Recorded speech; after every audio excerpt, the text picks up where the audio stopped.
THQ was an American video game company. The company was founded in April 1990 in Calabasas, California, US by Jack Friedman. But on January 23rd, 2013, the company went bankrupt due to Chapter 11 bankruptcy. So, what went wrong for the company? Well, let's find out. Background and foundation from 1990 to 1999. THQ was founded by LJN co-founder Jack Friedman in April 1990. THQ was an acronym for Toy Headquarters. THQ acquired New Ventures, a division of Border Fund, in September 1990.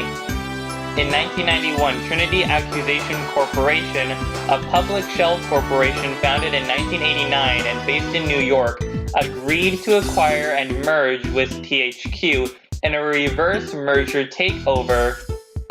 The deal was a stock swap valued at about $33 million, with THQ's shareholders owning 51.7% of the new entity. THQ's name was retained for the new company, and Friedman was named as its president.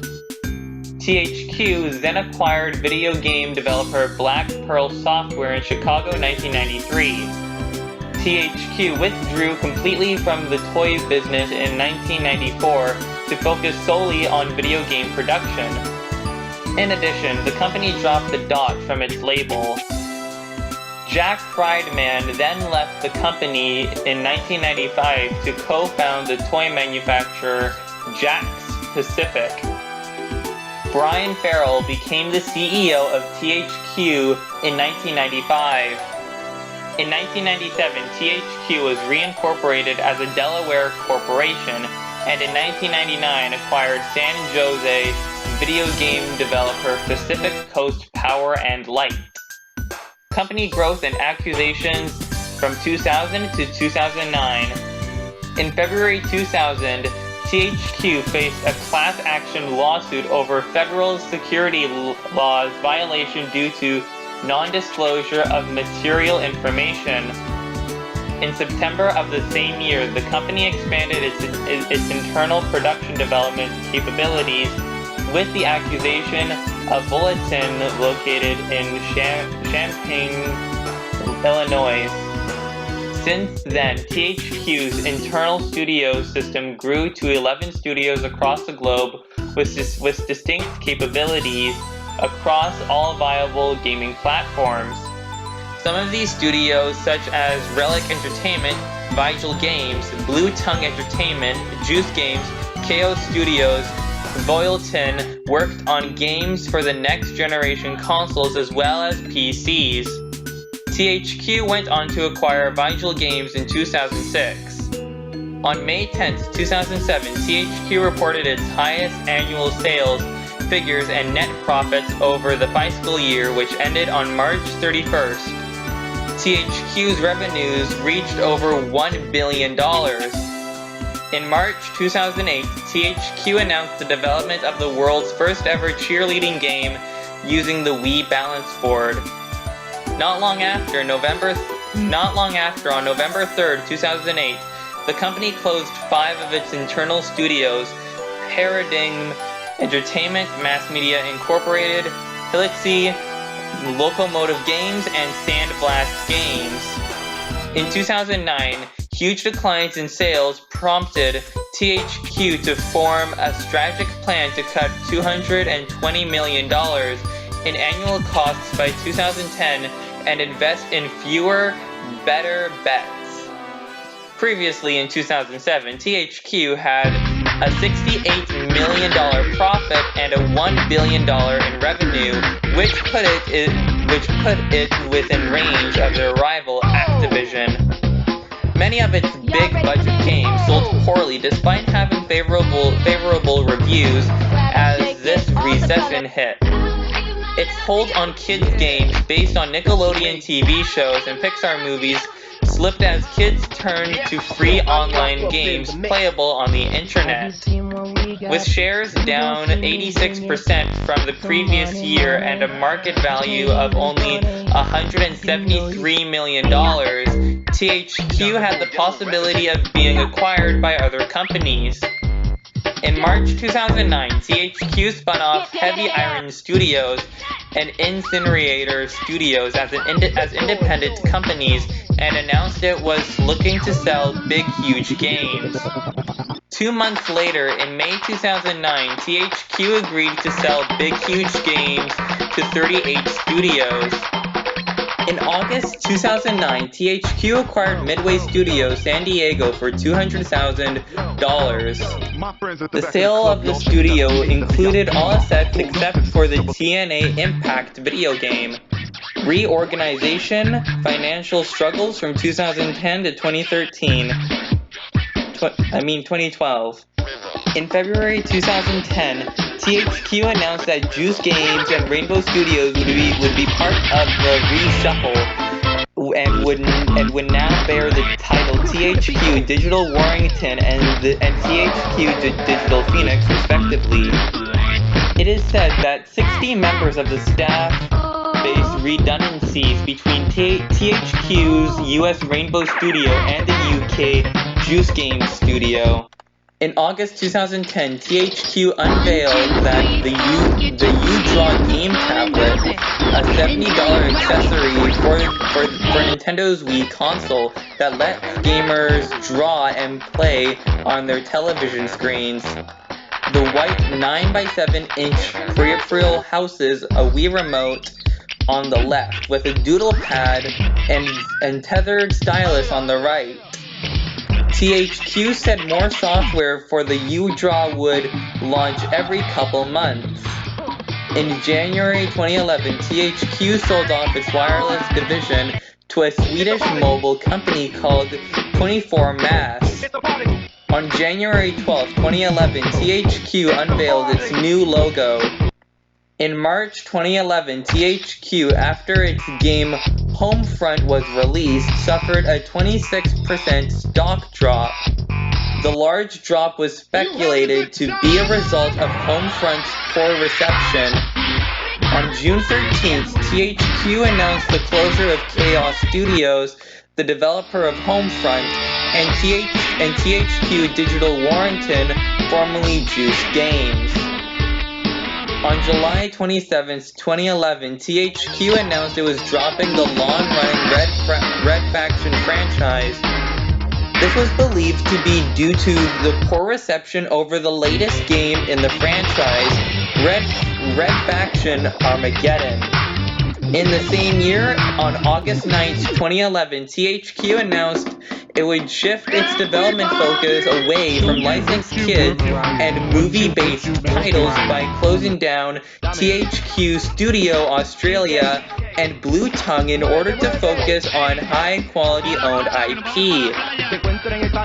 The company also closed down THQ Digital Phoenix, formerly Rainbow Studios, thus dropping the MX vs. ATV franchise. In November 2011, a U-Draw for the PlayStation 3 and Xbox 360 was released. However, it was a commercial failure and is considered one of the main causes of the financial woes that broke up the company.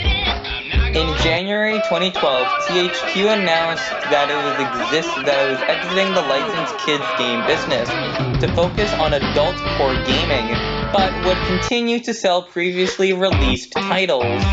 In February 2012, THQ also discontinued the U-Draw game tablet for the same reason.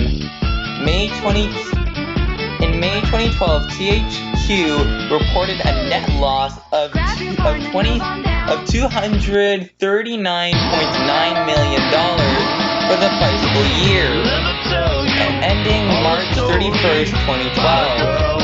The loss was $100 million more than the previous fiscal year's loss of $136.1 million. The same month, Jason Rubin was appointed president of the company. THQ filed a notice with the SEC on May 25th for a June 29th stockholders meeting where THQ asked stockholders to approve a reverse split of the company's common stock. On June 4th, 2012, THQ announced a deal to turn over their license for UFC games to Electronic Arts. In July 2012, THQ reported that its stockholders had approved the 1-for-10 reverse share split of its common stock to avert a delisting from NASDAQ. In July 2012, THQ reported that its stockholders had approved the 1-for-10 reverse share splits of its company to avert a delisting from NASDAQ. Bankruptcy and liquidation THQ Nordic 2012 to 2013. On November 13th, 2012, THQ reported they had defaulted on a $50 million loan from Wells Fargo and were on the verge of bankruptcy. With its stock price plummeting from early November values bordering on a $3 down to a $1.16 and with long-term liabilities of $250 million, THQ was forced to delay the release dates of its flagship titles, Company of Heroes 2 and Metro Last Light to March 2013. On November 29th, 2012, THQ partnered with Humble Bundle to launch the Humble THQ Bundle in an effort to raise more money. By December 12, 2012, THQ sold nearly 800,000 bundles, raising around $5 million. THQ President Jason Rubin also made a purchase, spending $11,050 on a bundle.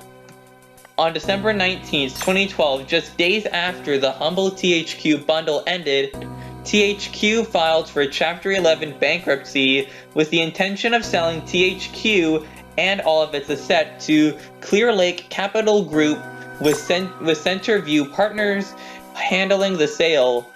Skip Paul, a former colleague of Jason Rubin, helped orchestrate the proposed stalking horse bid from Clear Lake Capital Group.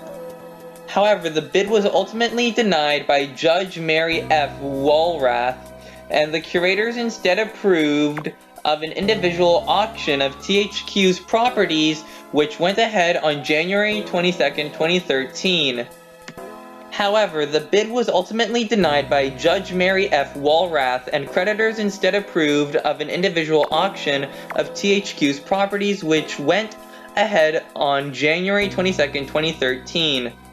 At the auction, the Homefront franchise was acquired by Crytek and was later acquired by Koch Media. Relic Entertainment and the video game rights to the Warhammer 40,000 series were sold to Sega, and the publishing rights to Turtle Rock Studios Evolve, and the WWE series was acquired by Take-Two Interactive. Ubisoft acquired THQ Montreal and the publishing rights to South Park, The Stick of Truth, while Violation and the publishing rights to the Metro franchise were acquired by Koch Media. Vigil Games and THQ's publishing unit were still included in the Chapter 11 case, although all employees related to these entities were laid off. In a posting on Twitter on January 23rd, Platinum Games producer Atsushi Inaba expressed interest in acquiring the Darksiders franchise from THQ. On February 26th, THQ announced that it would sell off all of its remaining properties, the Darksiders, Homeworld, Red Faction, and Destroy All Humans franchises, as well as its licensed and original properties, in a court-approved auction which would be held from April 1st to April 15th, with the process completed by May. Around the same time, THQ shut down the servers to the 2012 remake of Nexus, which was developed by IllFonic. All of THQ's remaining franchises included the remainder of its original IPs, aside from Homeworld, which was acquired by Gearbox Software and Drawn to Life, acquired by 505 Games, and licensed software were auctioned to Nordic Games in April 2013. The Nickelodeon game license was acquired by Activision. This would later expire, with Nickelodeon licensing out their franchises through various smaller publishers, including Nordic. Creditors initially said that the proposed sale of THQ in the bankruptcy court benefited current THQ management, including Rubin. Early creditor objections and court documents criticized THQ management. Presiding Judge Woolrath called these criticisms a conspiracy theory on record. Creditors ultimately released THQ management, including Rubin, of any malfeasance in the company's official plan of liquidation. The liquidation also affected other studios. British developer Blitz Game Studios was shut down in September 2013, citing financial difficulties. The company's CEO, Philip Oliver, said that the demise of THQ, who was a major client for the studio, was one of the major contributing factors to the closure. On June 12, 2014, Nordic Games announced that it had acquired the THQ trademark, allowing the studio to publish games under the THQ name. In August 2016, the company was renamed THQ Nordic in an effort to better associate itself with the historic brand. And there's the history of THQ. So what went wrong for the company? Well, I would have to say that it would have to do with the fact of its reorganization, and when they tried to port the U-Draw tablet over to the Xbox 360 and the PlayStation 3. Anyways, that is it for today's video. If you guys happen to enjoy this video, please make sure you hit that like button, and also don't forget to subscribe, and until then, I will see you guys in the next one. Goodbye.